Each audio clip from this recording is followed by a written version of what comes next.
Okay, I'm gonna open it up. I'm gonna let you go, Chaos. RBR, we go way back. I've seen you on other panels. I know what your get down is. So I'll let you up. If you got to play nice. If not, you're gonna get dropped down. Chaos, go ahead. I'm gonna leave the link in the chat for anyone else, and I'm gonna keep leaving Dr. Kiasan Johnson's BBS's panel down there because they hit the aspect of the boys. They hit this pretty regularly, and we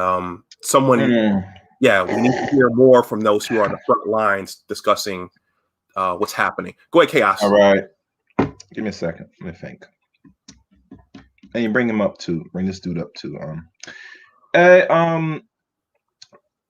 I'm gonna give it to RBR, and I want to thank MLR for the Cash App. All right, RBR, go ahead. All right. Well, thank you for having me on. I appreciate it. Well, the last time that I talked with Charles and Cerulean, they convinced me that their initiative is working in conjunction with the other initiatives that are out there. Many of those are for women and for LGBT. And so what we're saying, they're not saying that they want to scrap STEM and replace it with the Charles Faulkner Initiative. They want this to be considered as with other programs, specifically targeting Black boys. And I don't have a problem with that.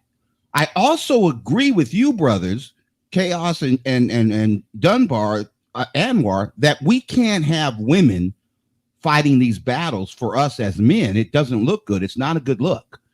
The battle has to be fought by men.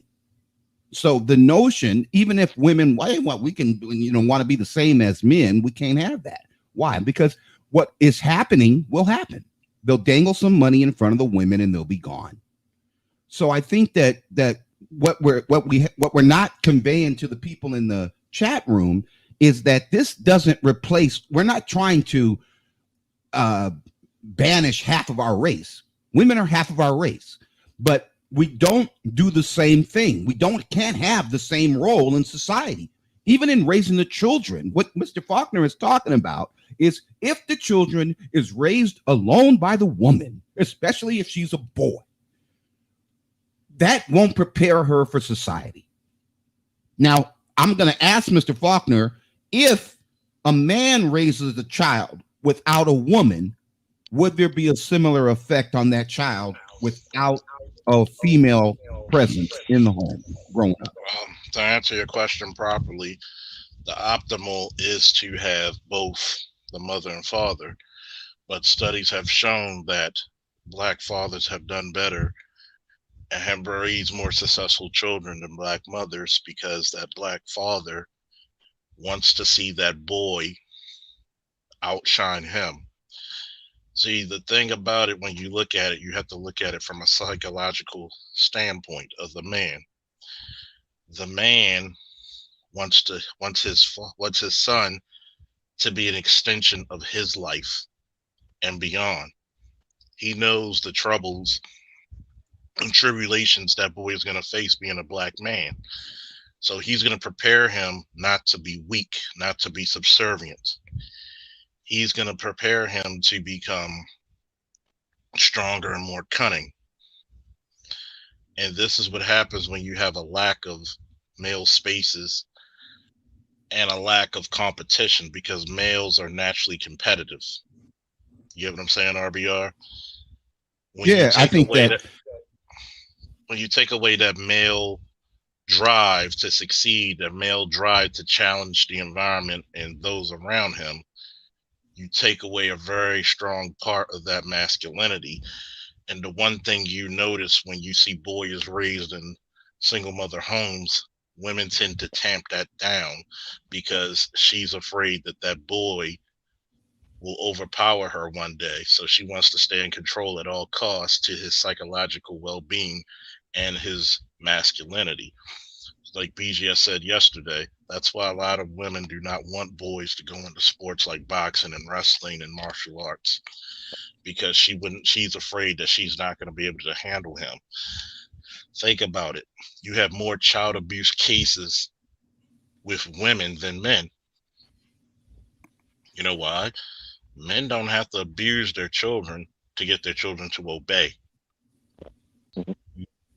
Well, you're talking about the critical thinking skills Exactly. that the male provides. But we do have to talk about the empathy. Obviously, you can't be male and have all kind of empathy and sympathy and and feminine emotion, and we understand that. You have to have the critical thinking skills. You have to have the ability to to ball up your fist and sock somebody. These are, you're not going to survive if you can't defend yourself. So we understand that, but we want to emphasize that there has to be a balance. All right, we can find the men that don't have any emotion, that are just following the crowd, that are even in the case of what the initiative of Goldman Sachs. So they say, "Oh, we'll give you guys $10 billion, leave them brothers behind," and the women will do it. That is something that's a trait that they are raised to do. They are raised to get that bag, get that money. And if you get that money and then sell out your race and your country, we got to be careful about that.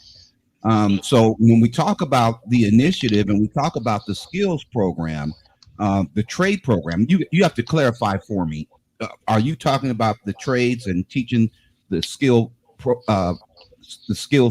set, the mechanics and the blue collar work as part of the Faulkner Initiative, or would that be something that you would work with the existing trade schools or would you? Yeah, or would you? To be quite honest, it will be a combination of both. If you have an ROTC, if you have a JROTC, they're basically, preparing you to what's going to happen in the structure of the military.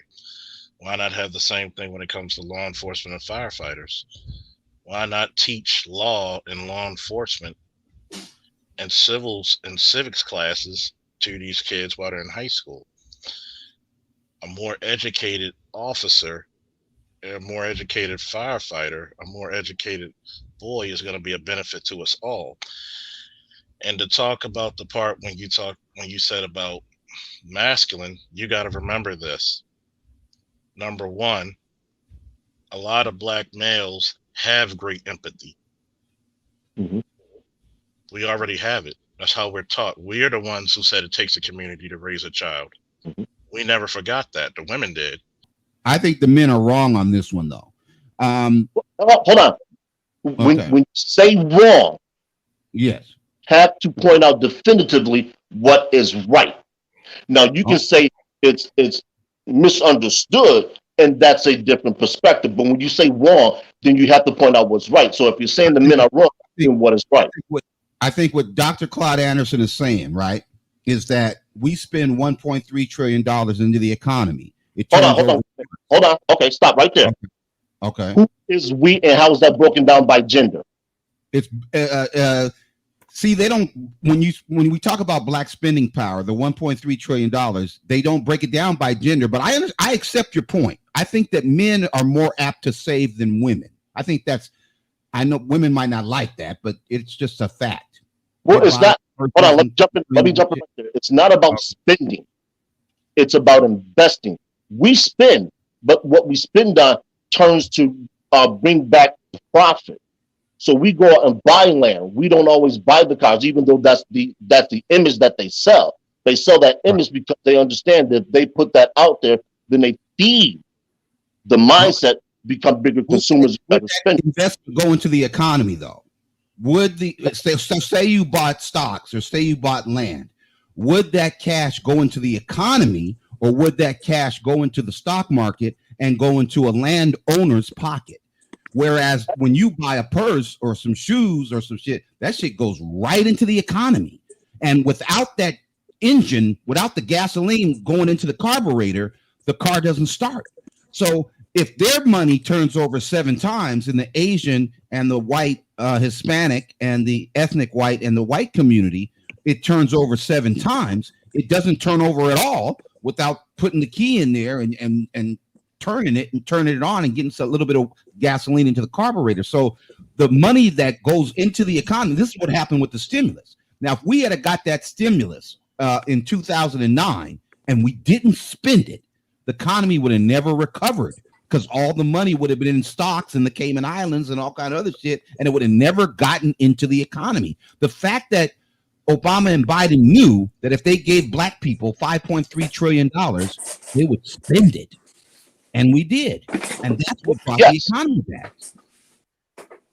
So when you look at that, reparations, if you're corporate America, Goldman Sachs, and we're talking about monetary reparations for the British slaves, right? Then those individuals know that they're going to get Burger King knows they're going to get the money right. Exxon, they're going to get the money right back. We're going to spend it.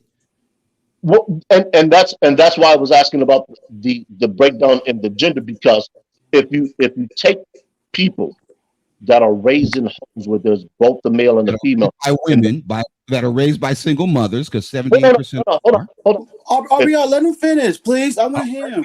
Stop interrupting him, please. If you take a person, doesn't matter what the gender is, and they're raised in a home where they're taught financial responsibility, they're going to behave financially. It doesn't matter what the gender is.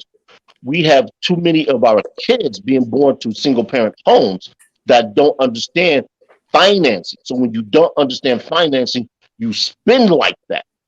So eventually all that money ends up in the economy. It doesn't matter whether it goes to the Cayman Islands, Swiss bank accounts, or anywhere. Eventually everybody that gets that money is going to spend. The question is, when do they spend it? Because everybody needs gas. Everybody needs to eat. Everybody uses electricity. Everybody drinks water. All of that comes back into the economy. The question is, what are you going to have once you do that? It's the discretionary income versus the disposable income argument. But a lot of people don't understand that. So if you don't understand that, then you're already behind the 8 ball by the time you actually start to get money. Get your money. Well, I hear what you're saying, but if they understood that and everybody saved the money, so the stimulus cake, Trump's stimulus check grew the economy 33%. Okay, now he knew from the other stimulus that, which was 45% growth, it included $300 billion of middle class tax cuts, which became permanent, and it included the Affordable Care Act, which was another $2.3 trillion over 10 years. So Trump knew that if they gave us this money, it was going to burn a hole in our pocket, and we were going to spend it within the quarter. We were going to spend it within 3 months. And that's exactly what happened. But we needed that. Why? Because the economy, nobody was going to them stores. Them stores were broke and they were going out of business. And, GameStop, they had to close the store and stuff. And so where would the money come to jumpstart the economy if black women stopped spending money? Where would the injection into the economy, if everybody was saving money and nobody was spending money? If nobody was buying Jordans, what would happen to the Nike stock? RBR, you want to go next? Yeah, I'll go next. Okay, well, thank you for having me on. I'm going to say the worst comment that I heard here was, you either are born intelligent or you're not. And please don't think that you're not intelligent because you don't have enough sense to learn what you don't know. Everything I know, I learned. Everything. And quiet as kept, everybody on this panel, everything they know, they learned. He had to learn to get the PhD. He wasn't born with a PhD. He had to learn. You have to learn. Find out. Stop listening to people telling you that this is what you should do and that was what you should do. What you should do is what you want to do. Just learn how to make money doing it. All right. But that's not the end all be all. I don't want you to sell out your race. I don't want you to sell out your country. I don't want you to sell out society to make money, because the Klan will pay you and the Nazis will pay you, and then they'll kill you and everybody that looks like you. So Godspeed, do what you want to do. YouTube owes us $30 billion for the last 3 years for royalties for these ads, these digital ads that they're selling. If you like being on YouTube, then let's work together to get the money that they owe us so our channels can be monetized. It's $1 billion company owned by $1 trillion company. There's no reason black content creators can't get paid. We can't get paid because we're afraid to ask for our money. Stop it. All right, you guys be good, man, and have a good day. Don't forget about the Real Brother Radio Network and the Real Brother Radio Network for Women. All right. Thank you, Anwar, man. See, it wasn't that bad, Anwar. All right, yeah, you were good today, man.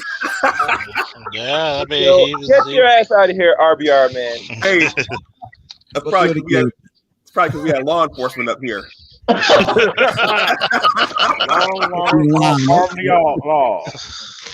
All right, peace, brothers. Have a good Sunday. All right, that was actually enjoyable. Yes, it was. That was actually enjoyable. And I'm not mad with his final comment because we should be getting paid. I'm not mad with it. I'm not. He made. I mean, somebody need to write this down. He made perfectly good damn sense. I'm not mad at it.